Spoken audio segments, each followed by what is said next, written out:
Hello, everyone, and welcome to the Rocketsled Studios podcast. My name is Andy Schmitt. I'm here with Greg Silker, and we are back and doing a podcast here on a couple different things. So first, we're going to talk about Rocketsled Studios and what Rocketsled Studios is, and maybe we should have even started this podcast with this literal podcast with this episode, but whatever. We've gone in the direction that we've gone, and we can't change it. Rocketsled Studios, what it is, and what the mission, goal, and vision is, and then talking about the project that we're working on right now. One of the main ones that we're working on right now is Tales of the Kingdom, and an animated children's series based on the books by David and Karen Maines that were popular. They've been popular for a long time, but they were written in the 80s, right? And so for people who don't know, Greg, I'll give you a slight introduction and then you can expand if you want to. Sure. But you are the owner, founder of Rocketsled Studios, and you are also, is that correct or no? Yeah, it's more complicated than that. Only So because I was wrong like 4 words. No. So Rocketsled is part of a nonprofit. Correct. Yeah, So I don't own that. I am the owner of Silker Studios. Right, that's right. And Rocketsled is kind of a combination between the nonprofit and the for-profit side.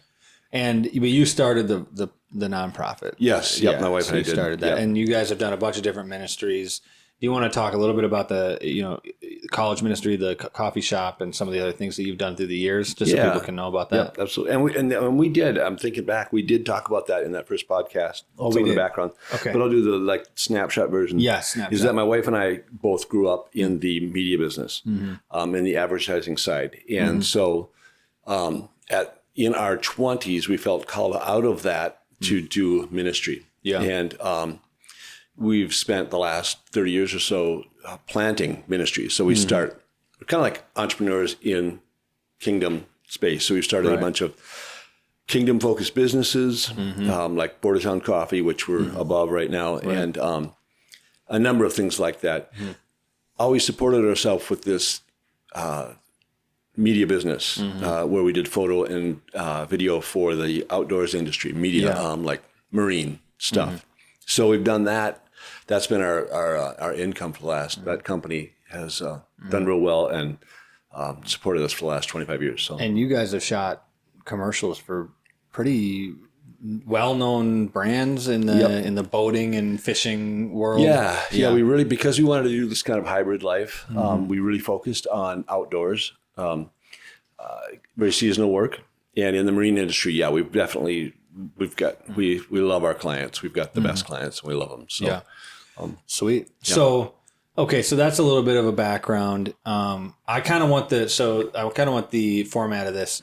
2.5 years ago, we met each other through mutual connection, and I came to the coffee shop and we started talking. I was working on podcasting projects and you were working on Rocketsled Studios. And so I want people to essentially kind of be with us in that conversation. Let's go back in time 2 years.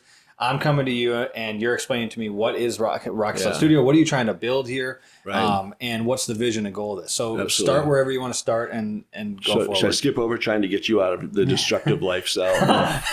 Yeah. Skip over that. Don't talk about that. Yeah. That actually didn't happen. That didn't happen. Yeah. No. I was just a friend introduced us, and I loved what you were doing with podcasting. Our goal so at one point we felt led to combine our mission and our media lives. And so that's Rocketsled came out of that, right? The desire to use our media gifts to create kingdom film.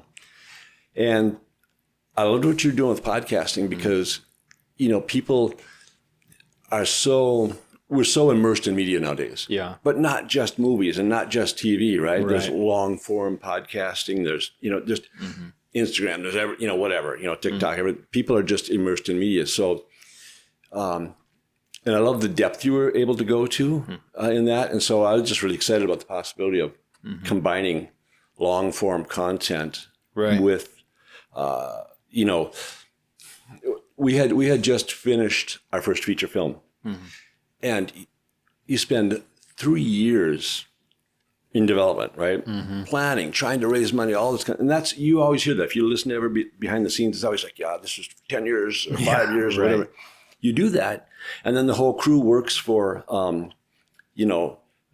about 2 months filming, and then you go and you edit. And so I was just really struck with how you spend, several $1 million in several years to create something that has a cultural moment that lasts really brief. And so with podcasting, it's more of a constant, You don't have to spend several years to create we just set up the cameras and lights and here we are, So, so I was excited about that kind of a combination. Yeah. The interesting thing about that is that the movie is high impact, short time. So you can put out a movie and for maybe 6 months, if it's a really good movie, you can have some pretty high impact for 6 months. I think the most recent one that we can point to or two is when Barbie and Oppenheimer came out. It's like all anybody talked about for 6 months. And then I have watched it like 5 times since then, but not everybody's Mostly doing Barbie, that. right? Yeah, all Barbie 5 times. No, I haven't seen Barbie yet, but I've watched Oppenheimer a bunch, and I fast forwarded through the parts that were bad. It's just so everybody knows that. Some people get frustrated.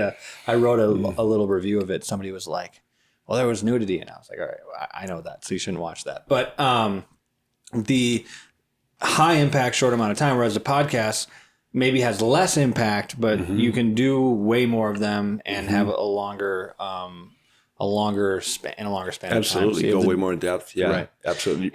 And if you do it well, and if it grows, you can have it. I mean, Joe Rogan, he has like 200 million downloads per episode. Right. So that's like more than most movies get. Absolutely. So yeah. It's a really good partnership on that level. So excited about that. And you love movies and you wanted to grow in that area. And I feel passionate about partnering with and younger creators, and I'm passionate about the body of Christ getting excellent in media. Right. And I just feel like we carry that same concern that we can help the body of Christ to get more serious about media.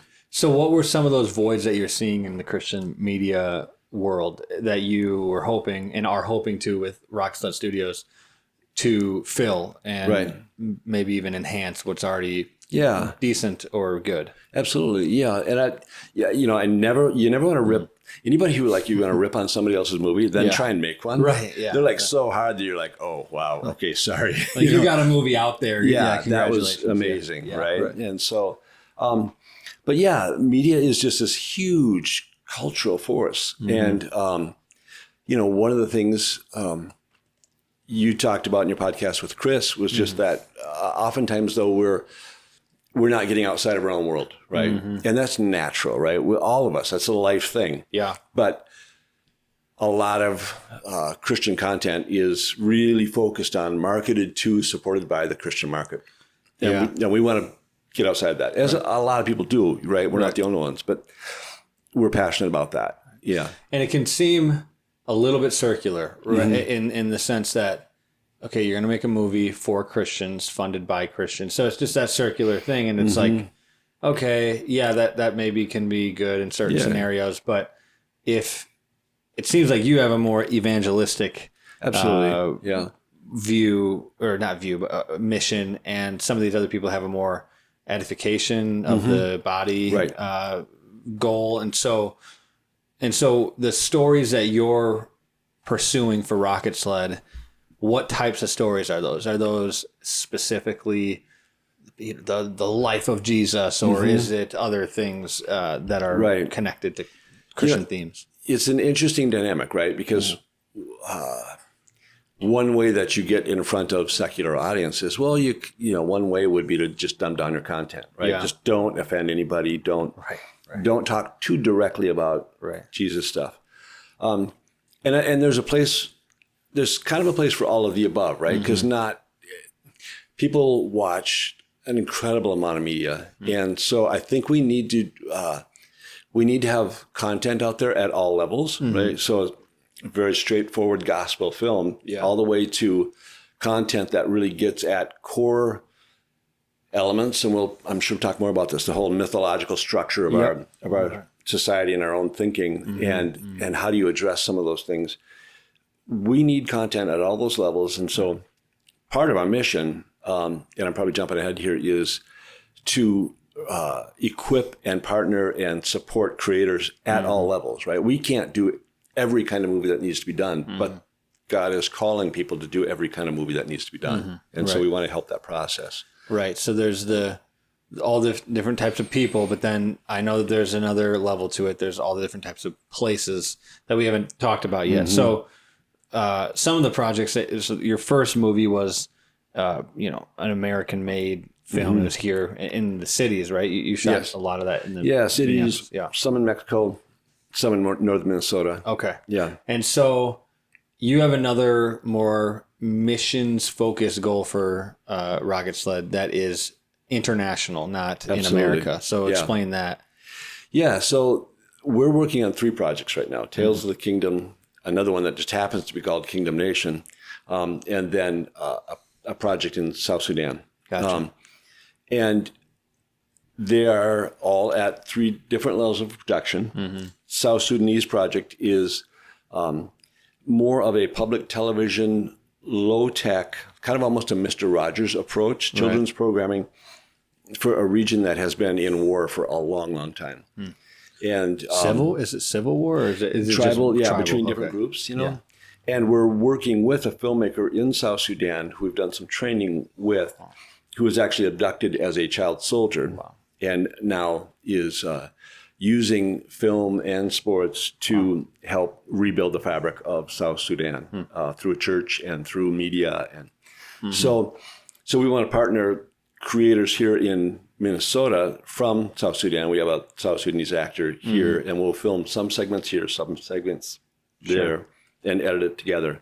So that's a very low tech kind of variety show, kind of a thing. And it's showing like kids from different tribes playing together, which for people in America, we're like, people are probably like, why would you do that? Or why is that so impactful? It's like, well, if all these tribes are at war with each other all the time, showing kids playing with each other actually could be incredibly impactful. That absolutely, they're from different tribes and they're playing together could maybe help start to turn the tides. Right. Yep. And we have another team that will probably focus on Thailand and Myanmar. And they're refugees from that area who live here now, who will film some segments, and so eventually it'll be a broader show with like kids from conflict zone kind of a thing to help them rebuild their lives, and with Jesus at the middle of that. Right. So and that there's that mission.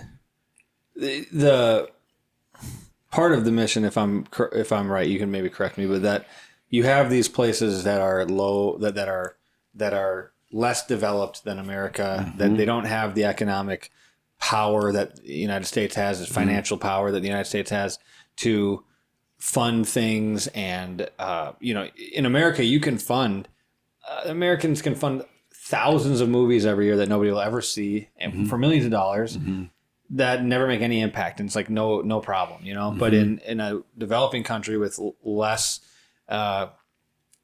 money and not as much, money to spare, where people are just trying to make it, they don't have people investing in their arts and projects and culture.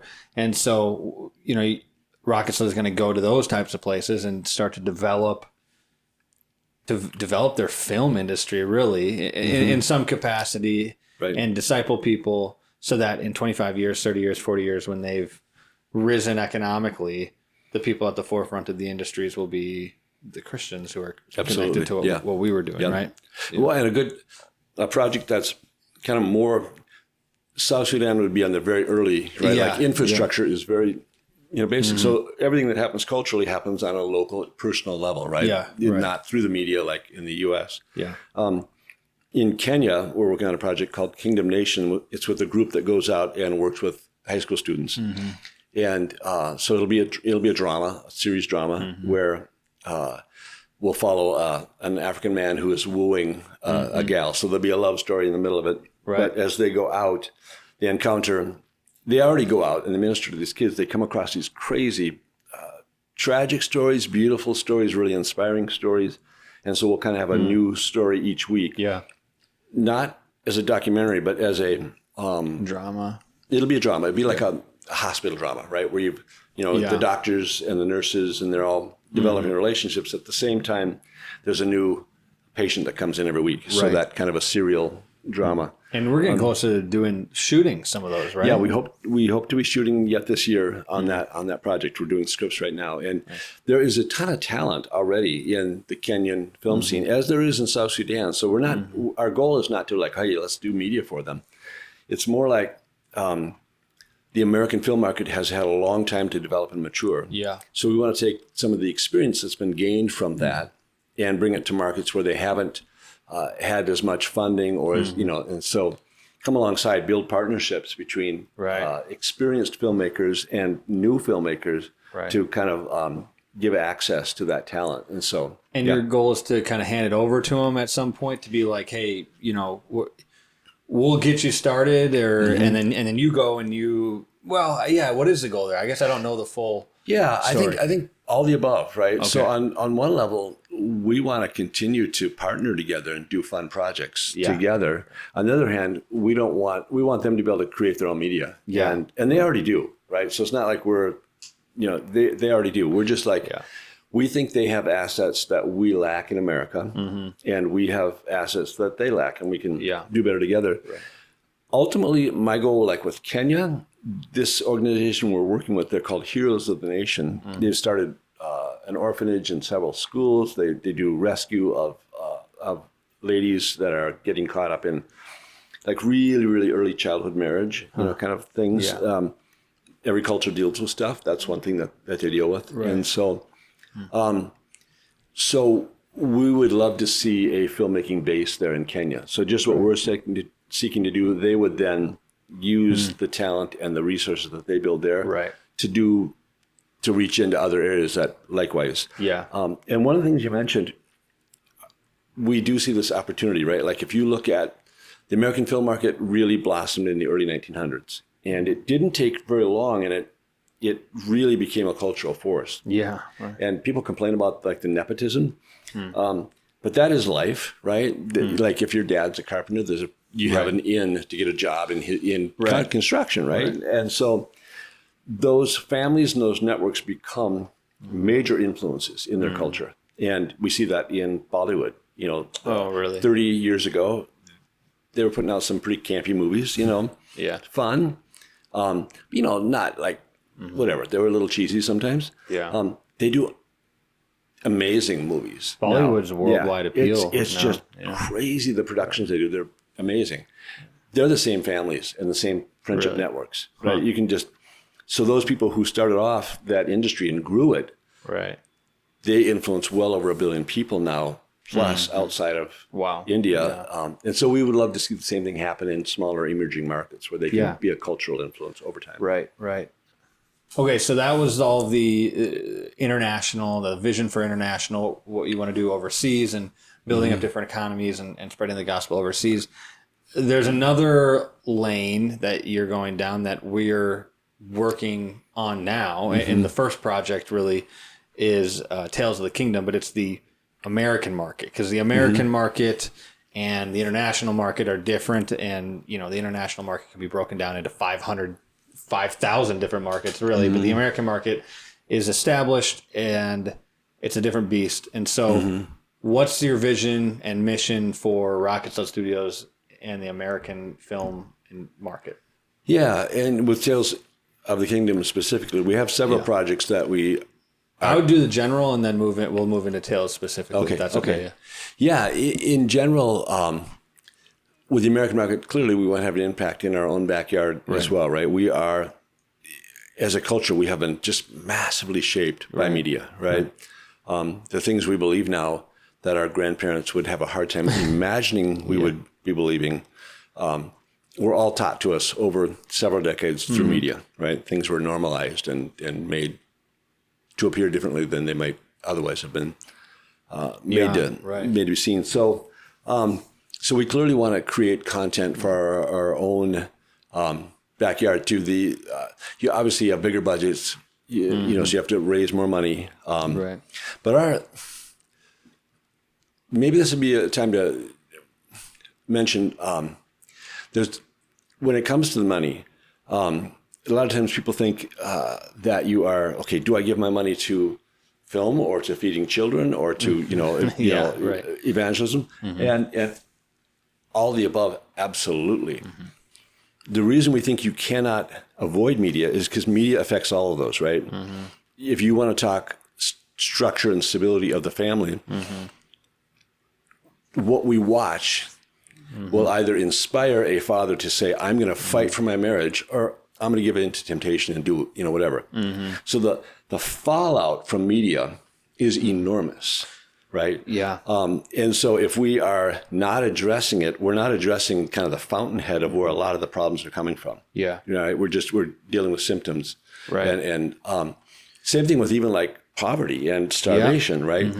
Why so many places it's not a lack of resource. It's an issue of, like in South Sudan, Ethiopia, it's war or it's corruption. Yeah. So God needs to leaven that culture, right? He needs to, when people's hearts are disposed toward peace, or they're disposed toward, like, they're convicted, I can't become corrupt and take these bribes and sell out my people. Right. Because God hates that, and and I will pay a cost for that, and I don't want to, right? And so, oftentimes we are dealing with, and we have to deal with the starvation, which is a fallout of a bigger cultural problem. And so, we need to deal with, we need to invest in media. Yeah. Well, and I would even say, not to change your words or anything, but I would switch out media for story and say we need to invest in story, because there's a saying that 100%. Say, you give a man a fish, you feed him for a day, you teach a man to fish, and you feed him for a lifetime. And I think that absolutely is applied to story, and in a way that I don't think a lot of Christians are putting this together. In that, I mentioned this in a previous podcast, but I use Star Wars as an example because George Lucas was studying mythology, studying anthropology, figuring out how civilizations were built, and he realizes, all civilizations are built off of a mythology, a story. There's some sort of story. In the United States, one of the main mythologies or stories that was used to justify the American Revolution was the Exodus story in Scripture, which actually happened in history. Okay, Exodus out of tyranny. And so that was Thomas Jefferson, the founding father, John Adams, George Washington. They're like, look, this is our justification. We are not going to be under tyranny. We're going to become liberated from tyranny so that we can be liberated for worshiping God in the way that we feel convicted. Or, So that was, there was a story underlying that. Yes. Like they didn't just wake up one day and they're like, we're sick of being tyrannized. No, they were like, there's a morality here. There's a spiritual element here. Something is deeper than just the fact that we don't like the king to tell us everything to do all the time. And so if you give a man a fish, you feed him for a day. But if you teach a story and you teach them how to do something, and you give them a purpose and a meaning and a vision and a goal, you've fed a society, a civilization for a long time. So Lucas used that idea to build a mythology in the space opera of Star Wars. But as we maybe can talk about, if you want to, that the stories in America are running dry, and people aren't being fulfilled through the narrative that's being told to them right now. Absolutely. I mean, we often go back, right? Like, first story, Adam and Eve are in the garden, right? And the snake comes in with a story. Yeah. That's not the way it is, and they believe them, and they, and that story had a lot of impact, right? Like Hitler, Jesus, right? Like each of them told stories and influenced massively, right? The society around them. Right. And so your question was what? I forgot. Just the question was essentially, what is like the impact of mythology as the undergirding movement to bring about civilization. Yes. You see the importance of that, and how in America, we had a story for a long time, and people believed it was generally a Protestant Christian story. Now, there were problems within it. People will say, well, slavery. It's like, yeah, slavery was there and existed. And guess what? It was fixed by the story, by the understanding of the story of Scripture. All the people who fought for the abolition of slavery were Christians. There's nobody who wasn't. In Parliament in England, in the United States, it was all Christians. They all were pulling from the same ethics, the same doctrines, the same story. And they were saying, no, we need to fix this. But at some point, everything started to shift and change. And this is human nature, right? So now we're dealing with stories are running dry. Yeah, so what's absolutely. No, and I think part of that reason is because we've been fed some stories that are like nonsense, right? Yeah. The current storylines right now, and there's a lot of stuff here, right? But then we can talk after this about the whole writers group and the need for how do you feed that story system. But the truth is, well, back to Bollywood, my wife and I went on a Bollywood jag for about 3 years. Wow. Yeah. Because we love the fact that, and it was an over and over repeated storyline. So-and-so wanted to marry, this guy wants to marry this girl, but their parents don't want them to get married for whatever reason, right? Societal, caste, whatever. So the driving thing of the storyline is, how do I marry who I want to marry, or to resolve this while still honoring my parents? With honoring my parents being that is the non-negotiable. Yeah, interesting. And that we were like, wow, that is not an American storyline, right? So an American storyline, we're running dry because the storyline is, how do I dishonor my parents? Coming of age story. Yeah, right. My parents are idiots, and even though I'm only like maybe 14 years old, I'm so much smarter than my parents. Oh yeah, and so my goal is to help my parents become liberated and see the way I see it as an adolescent, right? So shackled by traditional ethics. Yeah. And so it's kind of like this totally crazy, illogical story, but we repeat it over and over and over again because it appeals to the target audience. Exactly. And we think somehow there's virtue in it. Right. And so we are running dry because we're regurgitating some really bad storylines. And because truth exists, certain storylines don't align with truth, and they end up revealing that they don't work. And so we're seeing that now. I mean, young people are falling apart societally. Right. Suicide, depression, anxiety. Nobody feels like they belong. Everybody feels confused.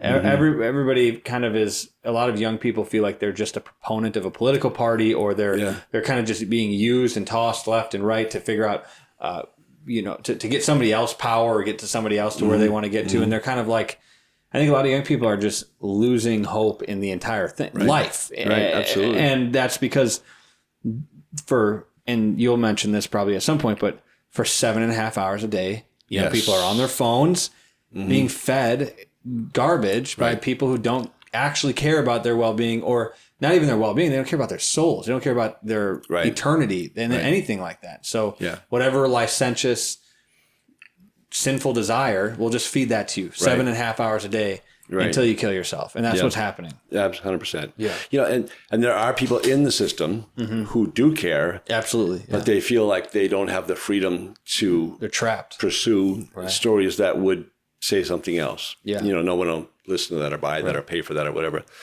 And that's one of our goals is to raise up a movement.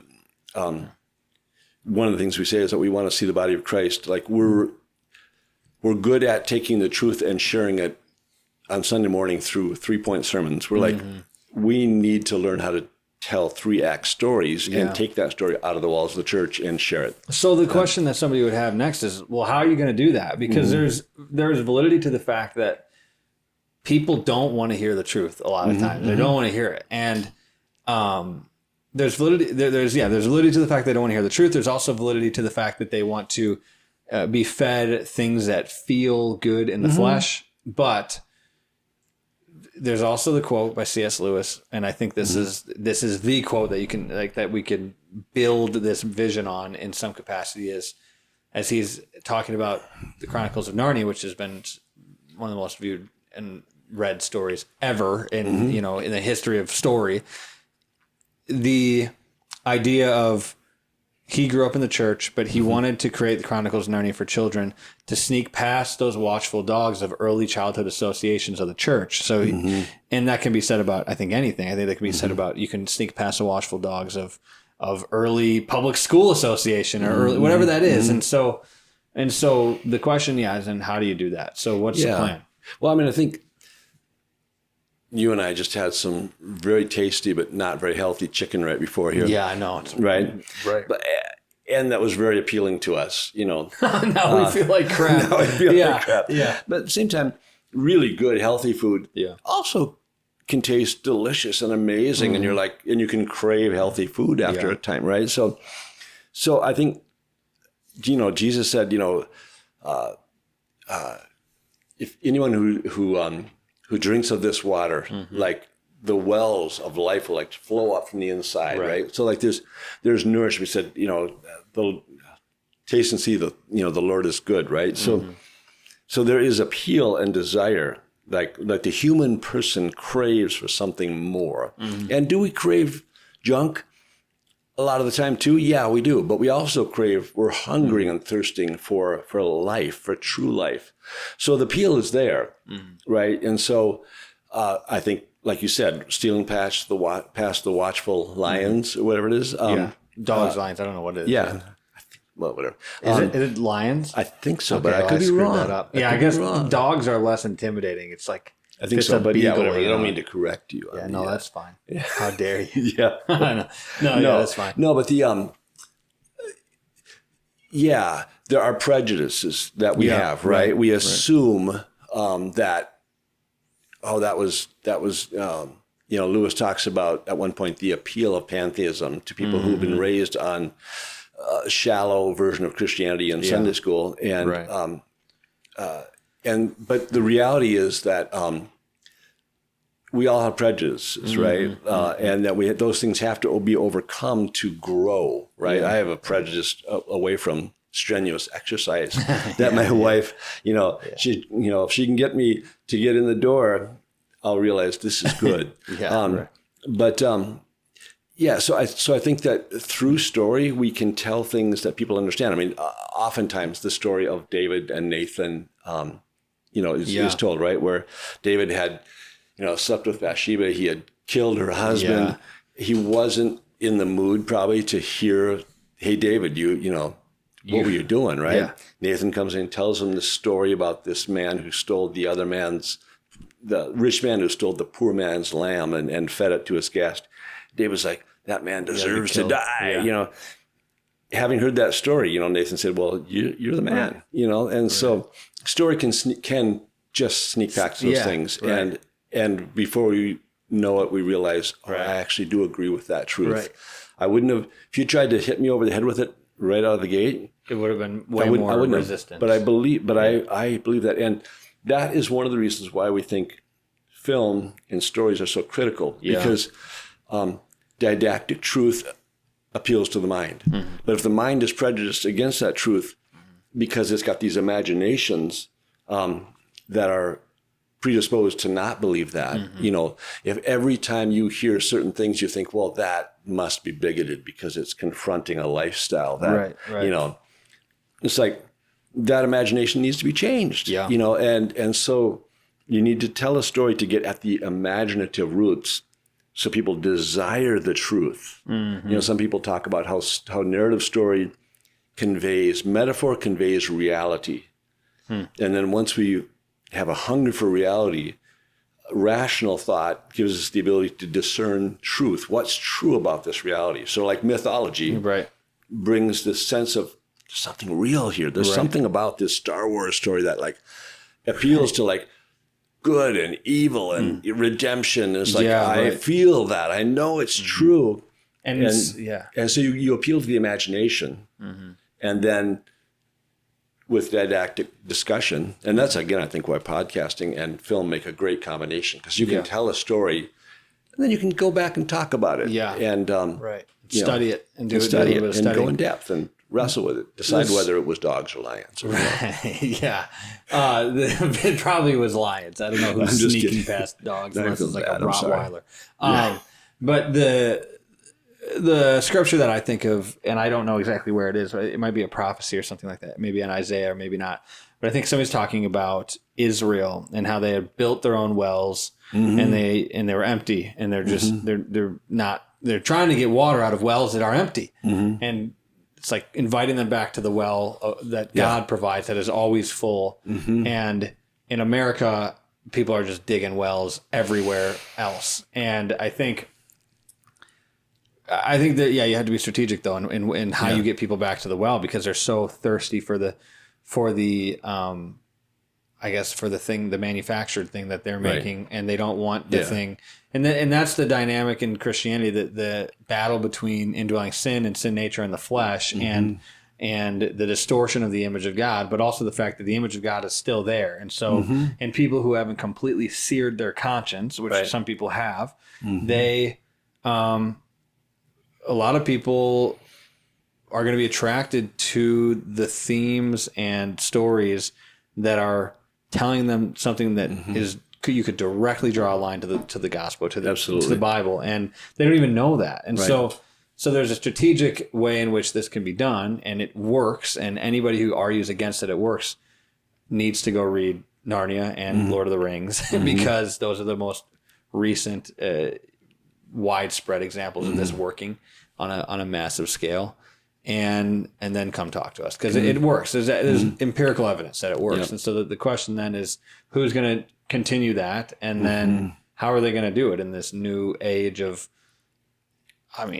media everywhere? It's like oversaturated. The market is oversaturated. And so, okay, so now we could talk maybe a little bit about Tales of the Kingdom, because this is kind of the first attempt at that in some ways by Rocketsled Studios. Right. Give us a background to this story, your involvement with this story, your relationship to this story, and how we got to the point where we're at now, and then we can kind of talk about what it's going to look like moving forward. Absolutely, yeah. Well, I first read the Tales of the Kingdom books back in the 80s. Okay. I was a brand new Christian, and I just fell in love with them. You know, along with the Chronicles of Narnia, they really described the spiritual life I was experiencing. Sure. And they helped to kind of fill up my imaginative framework of what, they were the mythological expression of these stories. And they were basically stories that talked about a young boy, Scarboy, who escapes from Enchanted City to seek this exiled king that his mother, who had just died in the beginning of the story, she told him about these stories, these tales. And so he follows her tales when she dies and escapes Enchanted City to seek the king. And who are in these tales? The king is like this character that he knows about but doesn't know. Yeah, he just, in fact, in Enchanted City, it's plastered everywhere. There is no king, death to pretenders. And so it's forbidden to even talk about the king. Would it be fair for people just to get an imagination of this? The Enchanted City would be like Gotham, like viewed kind of like Gotham, absolutely. Very dark. It's dark. There's these malevolent wraith-like characters who are called burners. Orphans are sent to work in the furnaces underground. I mean, it's a really depressing, dark place. Yeah.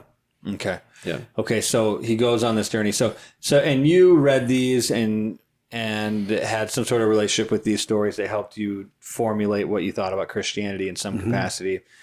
And that was in the 80s, right? Yep. And so fast forward, as you were making the transition from commercial photography and commercial film to, it was like 10 years ago when you felt like the call. When we started thinking about this, Yeah, so when that transition started to happen, or when you started to think about that, were you like the first thing where you're like, we need to get the Tales is one of the big projects. Okay. Dakota, which is a ways, that was an early project as well. But Tales, we actually pursued the Maines family.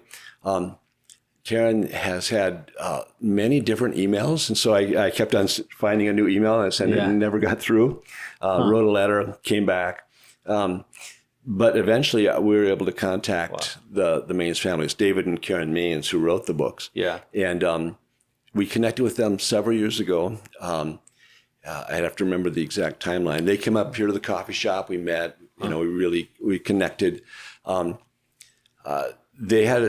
Somebody had attempted to write a screenplay about the tales a while ago, and they had totally changed the story. And so they were hesitant. Skeptical about how do we make sure that this stays true to the stories. They're creative people who've worked in media for a long time. They were super like well known across the country in the 80s. And before and after that, but they. You wonder. I won't go deep into this, but I will never understand people who take somebody else's story and then change it for what. Why, right. Just write your own story. What are you doing? Right. Exactly. Yeah. Anyways. Yeah. So that was a hard thing for them, and so we just opened the conversation. And at that point, we were not ready to make them. And I said, hey, I'm not ready to make this yet, but I want to start talking about this. 10 years ago, 7 years ago, 8 years, 5? 4? No, that was just a couple of years ago, okay. 2 or 3 years ago. Gotcha. Okay. I can't remember if it was 2 or 3. I don't know. But so we... it would have been over, too, because we met 2 years ago. Okay. And it was a couple of years before that. I think it's been like 4 or 5. Could have been something like that, yeah. Okay, wow. So in the meantime, we were thinking about doing live action. We were working on a project that we wanted to film over in Thailand. So we thought, okay, we're going to go to Thailand. We're going to shoot the city scenes in like this urban market in Thailand, and that'll be our teaser. We'll use that to raise money. In the meantime, my wife, she had originally said I had too many projects going. So she said, you got to put this aside for right now. Later, she came back and said, you know what? What if you did Tales as animation?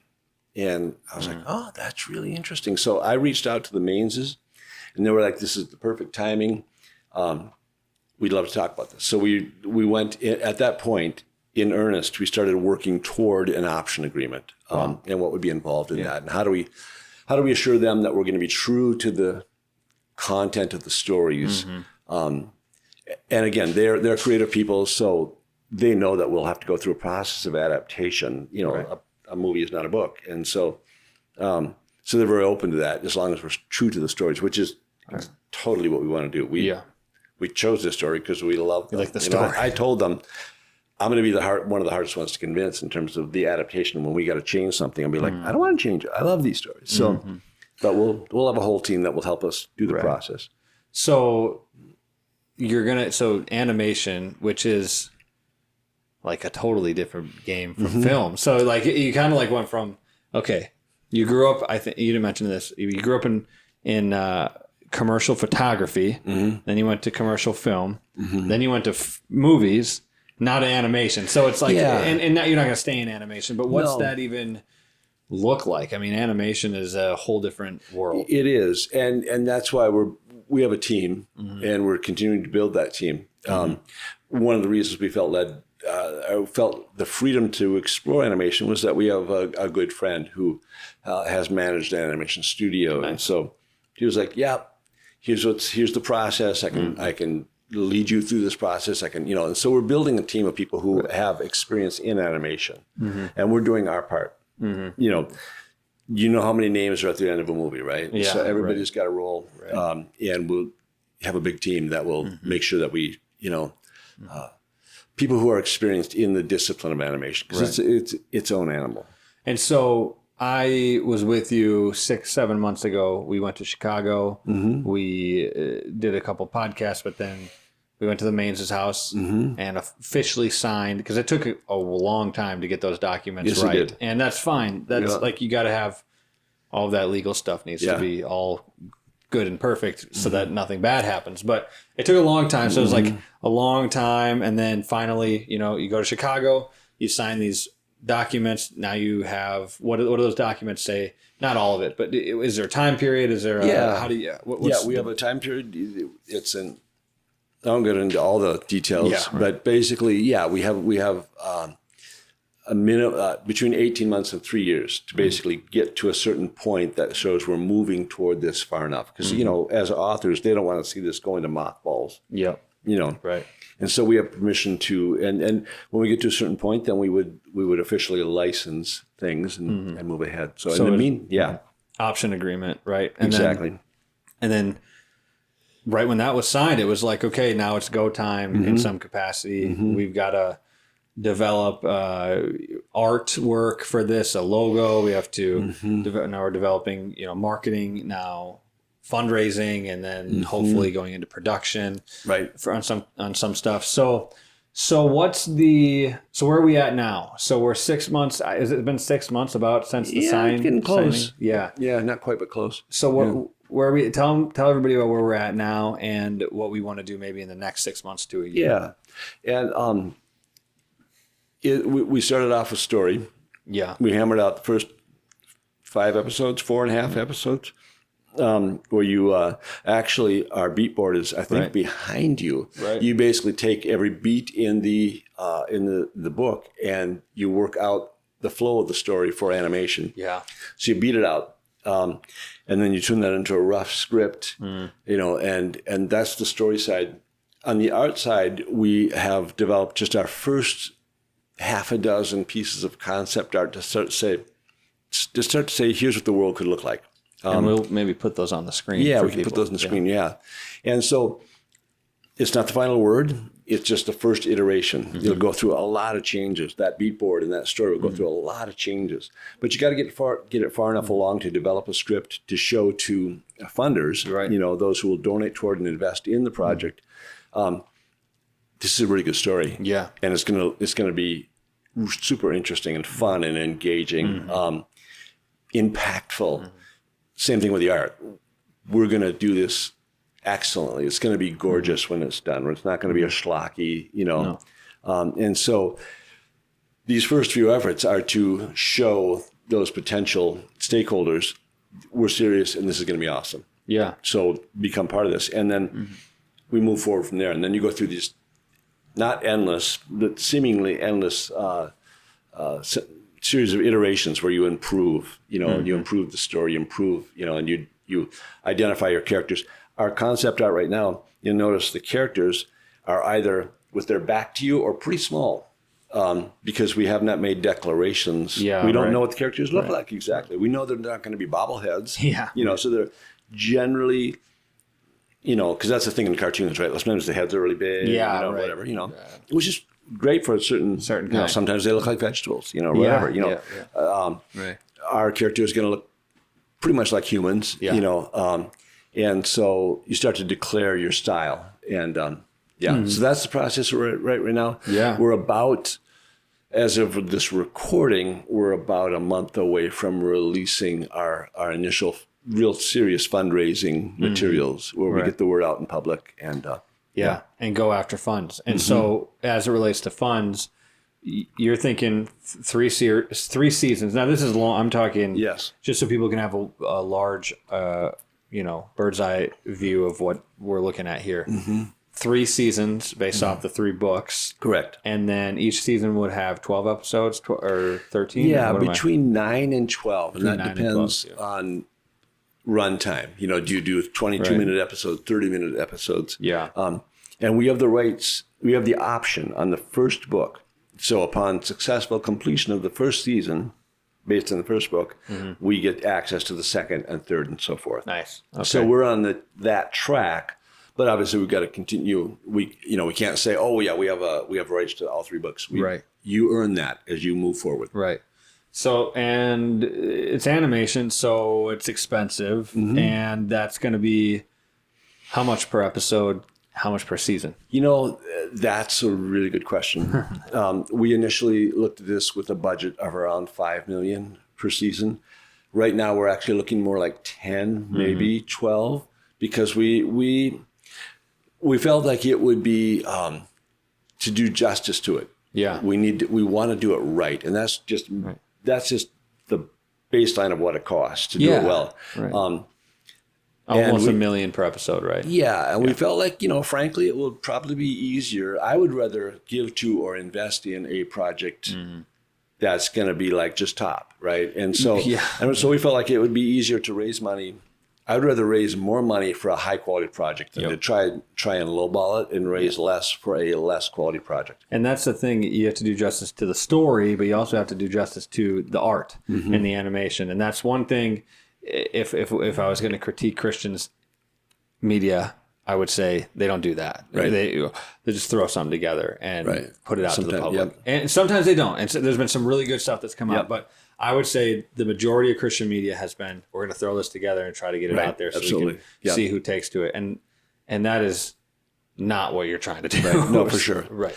And even on the amounts I'm throwing out there, those certainly can change. You know, we'll be in conversation and communication with our donors and investors, but those aren't bottom up estimates yet, budgets. They are comps. So we look at who has done this, what is, you know, and so as we determine what technology we're using, what talent we can get for voice actors, that we'll start to dial in those numbers. Yeah, that makes sense. That makes sense. Okay, so this is a big project, and it's kind of it's like decades in the making, in some way, shape, or form. You know, it's not like you were pursuing this for 40 years, but it's decades in the making in the sense that the books were written, they're beloved, you loved them, you try to reach out to them, then you got a hold of them, and then you're like, well, it's not the right time, and then it became the right time. And so a lot of this stuff is about timing. And so I want to talk a little bit about the spiritual side of this, in the sense that the approach to producing a movie, a TV show, whatever it is, from the Christian perspective is different from the world's perspective in a multitude of ways. One is in the actual approach, how do you get to actually producing this thing, and then in the outcome, in the impact of it. So maybe break this down. So the approach, you kind of have to wait for God to work things out sometimes. So we were talking about this today a little bit, waiting for God to work things out. So how does that look? And then on the outcome, on the other end of it, let's say you finished a project and it goes out, people see it. Is the goal to make as much money as you possibly can? Is the goal to get as many people saved as you can? What's the goal of this? So go in whatever order. Yeah, on the goal, I'll start with the goal, since our goal is maximum spiritual impact, right? Like we intend these to be amazing stories. So whether you're a believer or not, you will love the stories. You'll be engaged with them, right? We do. They are the nature of the stories. They do describe the spiritual life and someone journeying toward God from a variety of circumstances, right? Hero or scar boy didn't know God at all, didn't know the king. And it's like he can't see the king and is seeing, believing. He grew up in a society that propagandized the fact that the king didn't exist. Exactly. And so it's his journey toward the king. But there are other characters, like there's Amanda, who grew up in Great Park, and she has some things that happen to her that kind of pull her away from the king. And so it's kind of her journey is back to the king.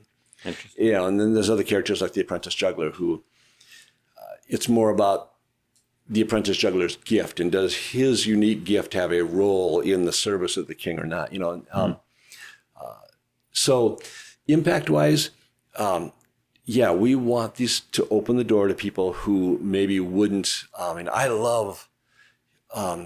There's a project called iBible. They're doing an animated version of the Bible. Right. It's like, love what they're doing, right? Making the Bible accessible.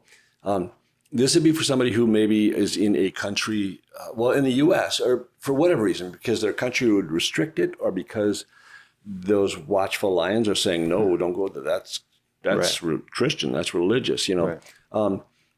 They'd go like, well, I love that story, and I want to know that king, you know. And so these stories would hopefully open doors in our hearts and imagination and make us hunger for reality, hunger for God. Right. So that's the goal. That yes, it would lead people to Jesus. That's 100% the goal. And maybe you should add, lead people to Jesus 1,000%. But you also want to make money off of it so you can do more stories, right? Yeah, so that's part of it. Yeah, our goal, we're in an interesting place, because to make more stories, to make even seasons 2 and 3, they'll need to pay for themselves. So yes, we want to make them so that they do. That they're sustainable. At the same time, our goal is not to wring out every dollar that we can. So one of the reasons we chose animation, because we could do it less expensively than live action. We actually think it's the best medium for right now for the stories too. Yeah, right. But we didn't want to spend too many years repaying our investors so that we could release it into markets where we're not going to make any money. We want to basically fulfill those objectives, pay our investors, be responsible, but then we want to be able to release it wherever we need to release it without concern for income, so that we can get in places where, that's one of the reasons why Chris Cruisen's movies, he has released them in ways for free in ways that has had major, millions up to 1 billion on some of his things. People have watched and been impacted by those movies. So, we want to be able to do the same thing. So that's the outcome. That's the goal. The approach. This is a different type of conversation, but I think it's an important one for people to see. Okay, we're asking for people's money. We're asking for donations. What's it? Well, how do we trust that this is actually going to get done? It's going to get done well. What's your approach to this type of thing? Yeah. So, I think the whole thing. Any project like this is a walk of faith for us and anybody who gets involved, right? Yeah. And so we are depending first and foremost on God to say, I want you to give to this. I want you to invest in this. And we will have opportunities for both giving and investing. The giving side, that money will go back into a pool for further filmmaking. The investing, it goes back to the investors first, right? The first return. And then after that, profits can go into more filmmaking. Right. So there's definitely it's an obedience and a trust and a believing in the project, believing in the team that we're building, which we'll tell people about as we go forward. We will keep people through things like the podcast very involved in the progress, saying, hey, here's where we're at. Right now we are raising money for these pitch materials. Then we'll be raising money for the next stage. So we'll set benchmarks and we'll have to reach the benchmarks. So each benchmarks also becomes it's going forward. It's like if it gets dead in the water at stage 1, then nobody's going to be given to stage 5. Right. So as we reach those benchmarks, we'll continue to move forward. So there is a way to gauge it. Right. And that's kind of one of the interesting things about the podcast that we're trying is that there's something that I've always wished was that directors and actors and producers would be doing a podcast through the making of a movie.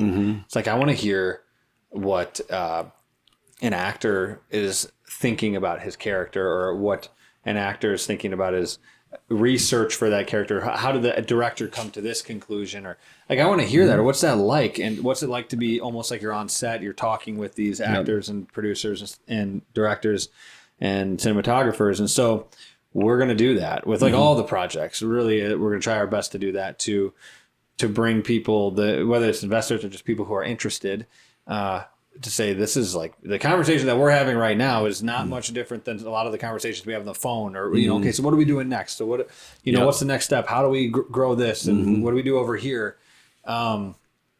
If people are going to give their money to this, they're going to be a part of it, then they should in some capacity be involved in some of these conversations or be in the conversation with us and know where our heads are at. And if they don't like it, maybe they'll shoot an email and be like, hey, you should do this. And maybe we don't listen. Maybe we do listen, but that's a different question. But the podcast is a way in which we think that we can bring the audience along with us through the whole process, not just to see the final product. And so that'll be fun, I think, as things move on and we get voice actors and stuff like that. So. Well, and I think it's a way to win all the way through. And what I mean by that is that we don't have to wait until the movies are out, until the series is out. To have impact. Exactly. Even now, people will be listening to this. We already have inspired other filmmakers who are joining us and working on their own projects. And we're supporting some of those projects. And so there's impact right now. Even as we're working through story, one of the things I've been hugely blessed about is that our in my own family, my son Matt and Barbara and Anna and all my kids, basically Josh and Ben, they've been involved. But I was talking to Matt the other day that we are working through how do you portray these spiritual realities visually. And so he and I are wrestling through the theology of it and through the spiritual reality of it. We're referring back to scripture. We're talking. And I'm just like, man, how blessed am I to be able to have this conversation with my son? And I'm watching and I'm hearing this great understanding of God coming out of my son. And I'm like, this is so cool. Right. And so that's one of even at this stage, we can have impact in our like winning, right? We're not waiting to see, will we win? It's like, no, every time. Happening. I have a good friend who's best friend, Craig Kruger, pastor of our church, right? And in his early preaching, he used to come back from preaching, and his wife, he'd be like, "Oh, was it good? Was it bad? I don't know. Am I having, And she's like, "You preached the word. People heard the word. Right. That's the end of the story. Exactly. It's like you did it, Right. And so same with this. We're sharing truth, both in terms of biblical truth, but we're also sharing. Watch us as we try to follow Jesus in doing the most important thing in the world, which is to share the truth, the truth and the access to God through Jesus. We're just inviting people in that process, and it's they can see that, right? And so we win just by the process of doing it, right? And as we move, in some ways, you never stop researching through a production, until at the final product.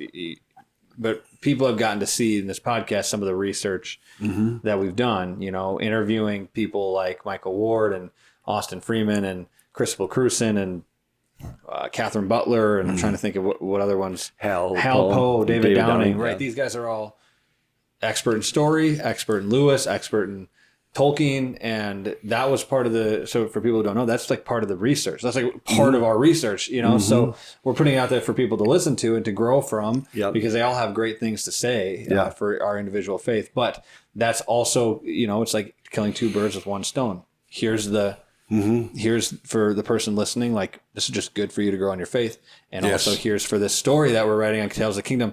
How did C.S. Lewis or how did Tolkien develop his theology in Middle Earth? Well, maybe we could pull something from that for the Enchanted City or for the rest of the story. And so now, we're kind of moving into that next phase of fundraising, getting the money, and we'll still be doing research. But, and then the other thing is, like, most of the people working on this right now aren't really making any money, right? So you get that, that's part of, well, and I think that can be helpful to tell people, just because if you like people who believe in it, people who believe in the thing, and like, you're not just going like, I'm not making a bunch of money. I have a couple people supporting me in this, but it's not like anywhere near anything full time. And Andrea and I talk about, like, well, we really hope that this pays off.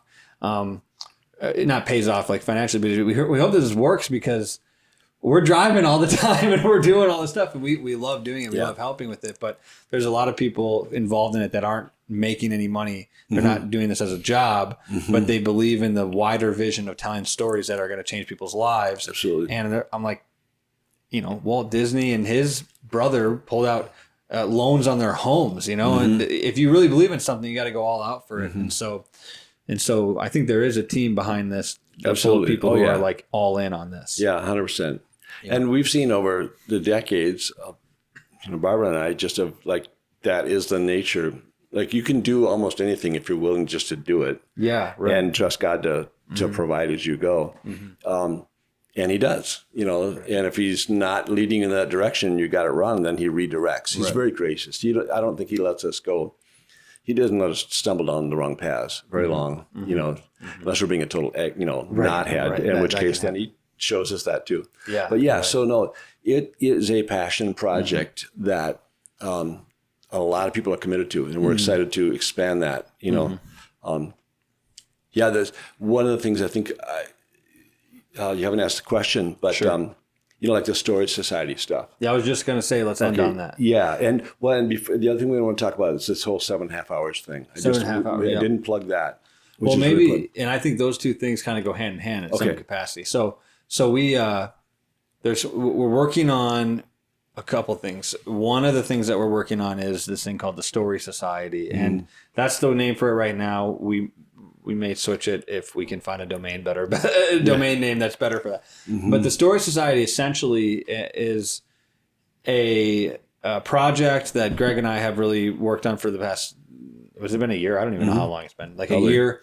And the goal there is to create a group of people, scholars, filmmakers, writers, to bring them together to in-person 2-day events in which we do some research on a topic or something like that. And I'll give an example of, G.K. Chesterton wrote a book on orthodoxy, and G.K. Chesterton himself was an interesting character. So we give a prompt to these people. We say, okay, here's 10 scholars that we invited. Here's 10 filmmakers and writers and people in the arts. And we say to them, okay, we want a synopsis of a movie about G.K. Chesterton with the underlying themes of orthodoxy. So day one, we are going to kind of do some research. We're going to have some people give lectures and teach who is G.K. Chesterton? What is orthodoxy about? Day two, it's going to be workshop. And we're going to be, these two groups of people that don't ever come together really are going to work together to develop a synopsis for a story on G.K. Chesterton with the orthodoxy underlying themes. And we want to do these often. We want to do these all over the place and at different places all over the country with different scholars and writers and filmmakers so that we can have a continual, there's stories everywhere. And the scholars know of them because they're reading the most random stuff ever. And so they know about the stories, and the filmmakers and the writers and the directors know how to get it done in some capacity. And so we want to kind of have a system in which we've constantly got new, very good stories coming in. So once Tales of the Kingdom, once we're finished with that, we've got 5 or 6 other scripts to pick from. We can say, oh wow, like okay, let's go with this one. Let's go with this one, and then and there'll be quality. It's not like we're gonna pump them out like a factory or something. But why did you think that was something that we got to do? Because you talked about this years ago. Well, early on we talked about why there's like this shallow level of story right in the U.S. and again, I think the reason is that we're just regurgitating what we see on online, right? And Lewis and Tolkien, who are the epitome, right, we always refer to, they were drawing on medieval literature. Like they were just soaked in, medieval literature and in scripture and just, all this stuff.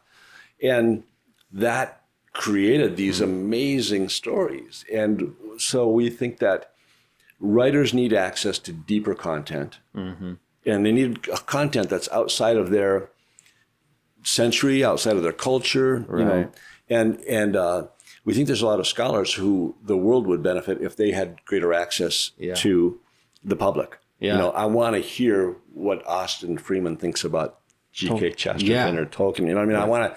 I want to hear what kind of stories they would, threads they would pitch out for the writers to pick up on and start to, it's like.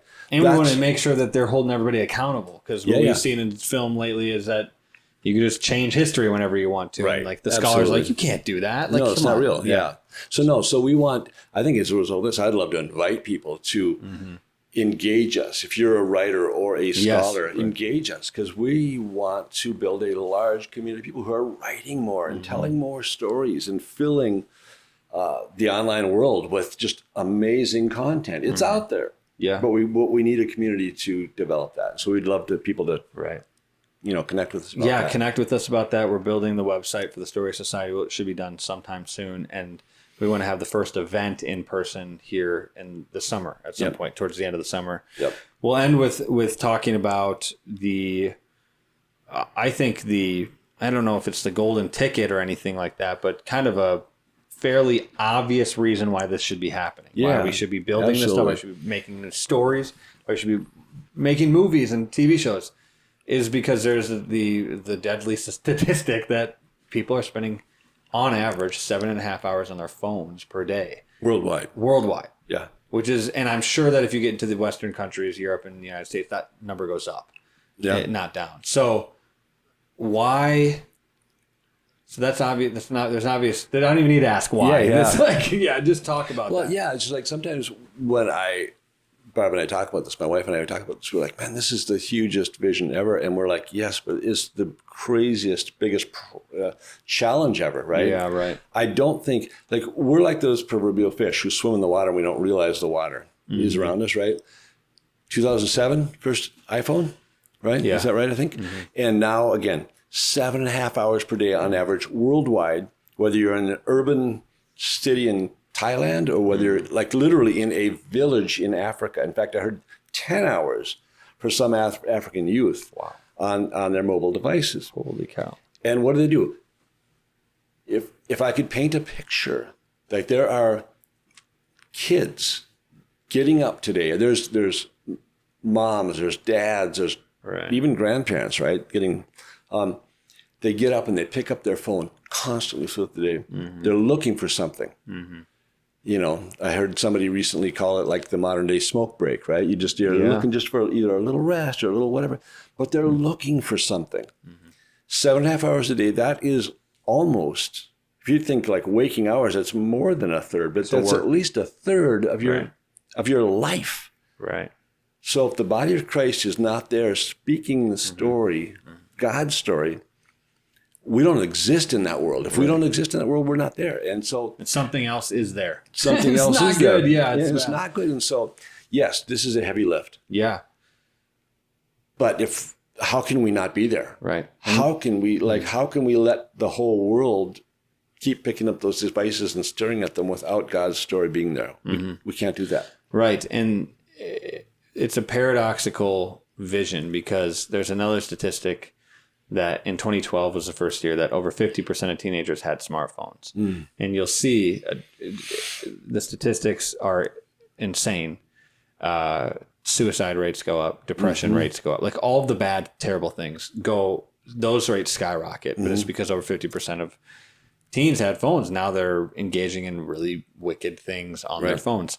And so people might think, okay, if you think it's a bad thing that people are on their phones, then why are you trying to get people to watch movies and media on the phone? And the answer is like, the paradox is to get them off their phone to live their life into some capacity. I mean, there's nothing wrong with watching a movie. Like it's a good thing. And to tell a story, to read a book, that's all good. You want to engage in that. But yeah, you want to reach them on their phone to get them off their phone somewhere. Yeah. And there's some encouraging, just even the last couple of weeks, I've come across some interesting writing on this.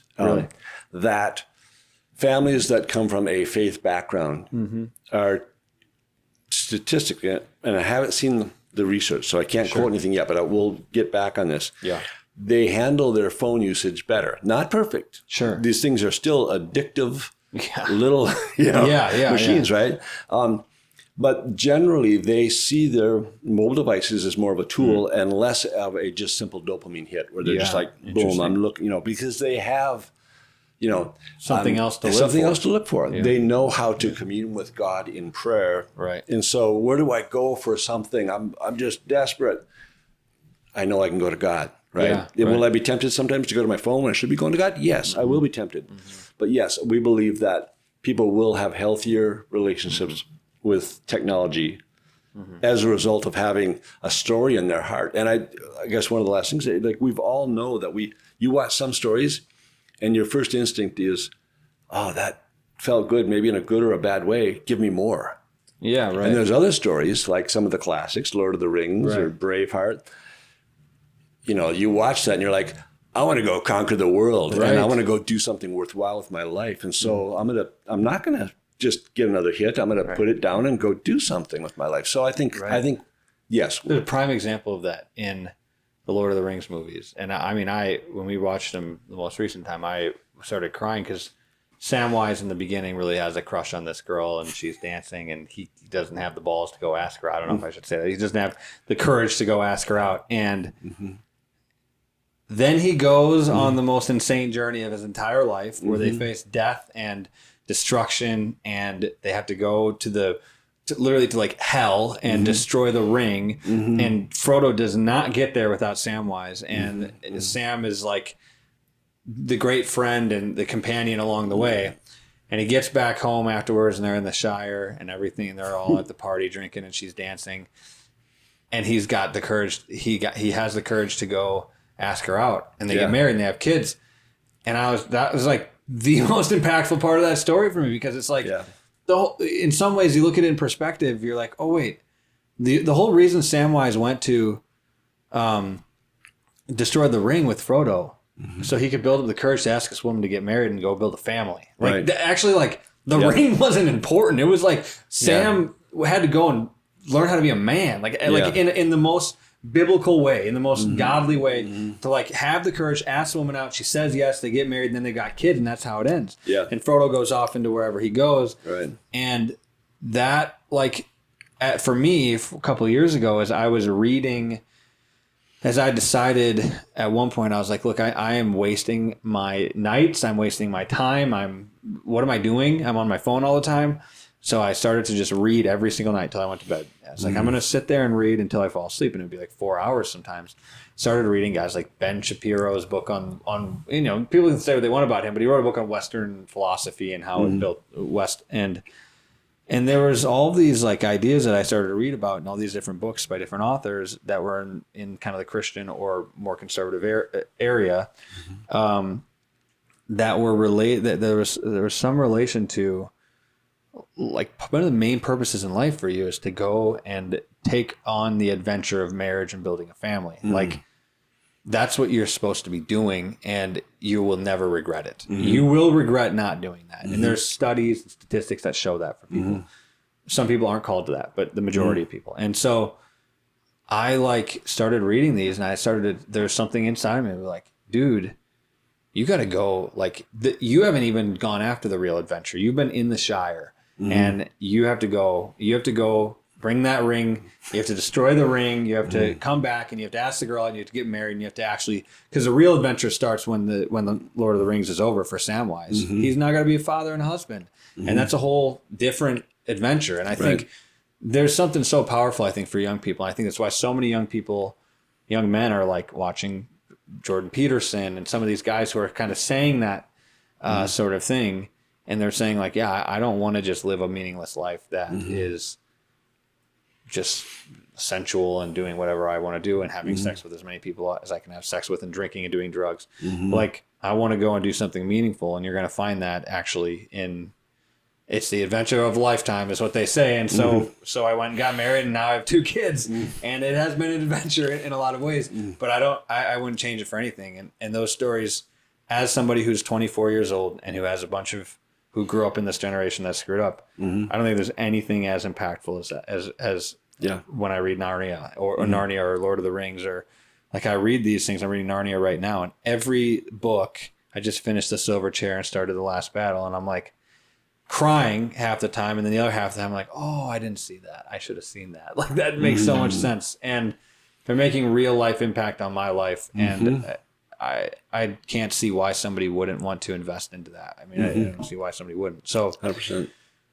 That was a long rant I went on, but I think it's important. I think the impact is important, and people need to support it. So do you have any closing thoughts, final thoughts, No, I think, we invite people to join us in the journey. Yeah. Either bring your gifts, your writing gifts, or whatever, reach out to us. We want to help support them.